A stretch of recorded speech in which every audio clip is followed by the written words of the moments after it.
Hello guys, mummy கிட்ட past 1 week கிட்ட ஒரே தொல்லை, சிக்கன் வாங்கினுமாமா நான் வந்து செய்கிறேன் அப்படின்னு சொல்லிட்டு. ஸோ இன்னைக்கு தான் வாங்கி வந்திருக்காங்க. இன்னைக்கு வந்து நம்ம சிக்கன் கிரேவி தான் வந்து செய்ய போகிறேன்.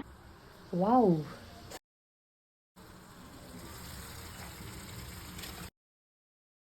தண்ணி இருக்குது. இது ஃபஸ்ட்டு மிக்ஸ் பண்ணிவிட்டு அதுக்கப்புறமா தான் ஆட் பண்ணலாம். இப்போ நானே டேஸ்ட் பார்த்து பாதி சிக்கன் காலி பண்ணிட்டேன் கைஸ். சும்மா காமெடி பண்ணேன். 3 பீஸ் காலி பண்ணிவிட்டேன். அதுக்குள்ளேயே லெக் பீஸ் 2 இருக்குது. ஒன்று எனக்கு, ஒன்று ஷல்டனுக்கு. மித்த இன்னொரு பீஸ் இருக்குது, அது வந்து மம்மிக்கு. மித்த பெரிய பீஸ் இருக்குது. மம்மி வந்து லெக் பீஸ் எல்லாம் சாப்பிட மாட்டாங்க. நான் வந்து கிரேவி மாதிரி தான் பண்ணுறேன். ஏன்னா வந்து ஒயிட் ரைஸ் இருக்குது, அதுக்கப்புறம் சாம்பார் இருக்குது. பாருங்களேன், ரெடி ஆயிடுச்சு கைஸ் நம்மளோட சிக்கன் கிரேவி. சிம்பிளான சிக்கன் கிரேவி. ஸோ டொமேட்டோஸ் கொஞ்சம் அதிகமாக போட்டுட்டேன், கொஞ்சம் டேஸ்ட் வரும் அப்படின்றதுனால. மற்றபடி கொழும்புக்கு வேணால் நான் அரைச்சி ஊற்றுவேன், ஸ்லைஸாக வந்து போட்டுட்டேன்.